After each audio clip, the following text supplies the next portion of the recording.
in my union. So, so that is one way that we work with allies, because not everybody in Unison is LGBT. There's 10% of us, so roughly. And that's where we affect change through policy development in the workplace for LGBTI people. With regards to ILGA-Europe, what is ILGA-Europe? ILGA-Europe is an organisation that represents about 400 member LGBTI organisations across Europe. ILGA-Europe is part of a wider network of ILGAs. So ILGA World has got 6 different regions. We're obviously the European region, and I would say probably the most developed with regards to the way we interact with politicians across the whole of Europe and how we can affect change. ILGA-Europe is based in Brussels. So they have a very close contact with the MEPs, and many of whom are not very popular, but it does give us some leverage because we can just pop around to the European Parliament to work there. There's a staff team of about 19 different people now with policy development. The main focus is capacity development in the European region for LGBTI groups, promoting advocacy, supporting in solidarity. So, for example, at hostile pride events or potential hostile developments. So, for example, what's happening in Russia and in Turkey at the minute is ILGA-Europe is advising there. We have people on standby to support the activists in those hostile environments. Have legal advice, litigation, that sort of thing. ILGA-Europe is able to advise on that. Our organisation is led by our members, so ILGA-Europe staff group does not go out and say, we know, we think you should do X, Y, or Z. Actually, they follow the mantra, is that nothing about us without us. So basically, the member organisations look to ask ILGA-Europe for support in various different capacities, if you like. So if it's advocacy they want, legal advice they want, training, collaboration, solidarity initiatives, all those sorts of things. We've got policy officers which develop policy around LGBTI rights across Europe. We work across various different other networks to ensure that intersectionality is incorporated. So, for example, I might be a lesbian, which I am, but I could also be a grandmother, I could be disabled, I could be from a faith group that is not very popular. So it's about actually incorporating the vast array of our intersectionalities and recognising that all of us within our own umbrella of LGBTI are also allies to each other. So it's working with the youth groups, it's working with faith groups, it's working with trans groups, with intersex groups, with the women's lobby. So it's about spreading that and recognising that allies come in many forms. And if we want to improve and increase our LGBT equality across the European network, we need to actually be working together across borders. So the fact that I live in the UK and we've got all these wonderful laws doesn't mean that actually it's hugely safe to live in the UK. Since Brexit, we've had something like a 75% rise in hate crimes. So it's recognising that laws don't necessarily translate into changing hearts and minds. And the way you change hearts and minds is engaging with our allies. So it's recognising that everybody knows somebody now that will either fall into the category of LGBTI, and actually how do we grow that and normalise it, if you like, to use heteronormative language. Yeah, I'll leave it there for a minute. And then, yeah. Okay, thank you. Thank you so much. Over 32 years now. So a very long time, same partner. And she's English. And when I first came to England, because I'm South African, I was deported back to South Africa. And I hadn't lived in South Africa at that point for 10 years because I lived in Greece. I met her in Greece and we lived in Greece together. So I've been through that hostile alien environment. And myself and 5 other couples, myself, my partner, and 5 other couples, we took the then, again, Tory government to court. And it took us 6 years. And we took them to judicial review, and we won. But in that time, I was deported twice, and subject to all kinds of miseries.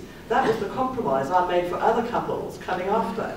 But I didn't choose that compromise. It was thrust on me. And it was because I happened to be in that place at that time. It could have been someone else.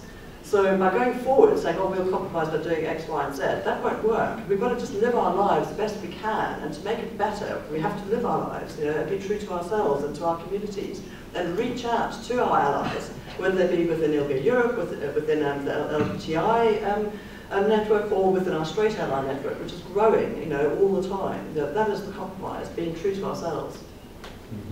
Anyone else who wishes to?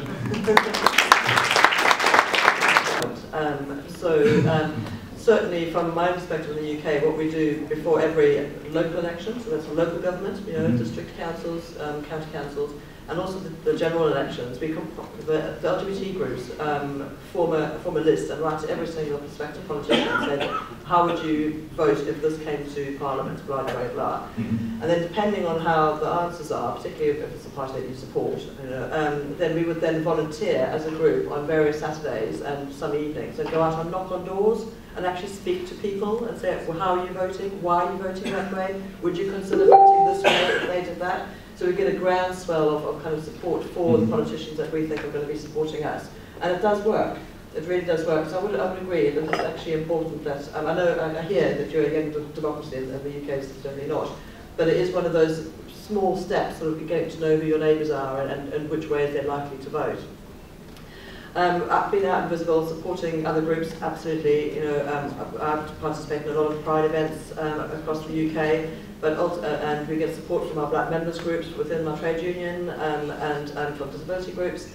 By the same token, when they have respect festivals and other festivals, we go along and support them, and it makes a huge difference about this, you know, all equal, all different. You know, and actually getting that groundswell of support from, you know, your allies, you know, and it's not, they don't necessarily be straight allies, because we don't know that everyone's straight, you know, in allied groups, because a lot of people aren't out, you know, so there is that sort of balance of just, you know, ensuring that we're visible, and so it's a better go. I think Pride Parade is a fantastic statement of solidarity, and I'll just flip back to, I went to a workshop just before lunch with the Icelandic group, and I'm so impressed. In less than 20 years, 1/3 of the population of Iceland attends a Pride Parade. I mean, how amazing is that, without one protest? I mean, there's still protests in London, you know? I mean, it's just like, I think that was a fantastic achievement for Iceland, and that was a great workshop, so thank you. Okay. You said, just to bring it back a bit, I guess, and I think, so with ILGA-Europe based in Brussels, I think the positive examples is working with the various different intergroups, and although there's an LGBT intergroup in Brussels, not everybody on that intergroup, which is staffed or by MEPs, identifies as LGBTI, and those are straight allies, and they advance the LGBTI equality agenda across Europe. And I think the really strong positive example that came out of that was the one I mentioned earlier about Malta.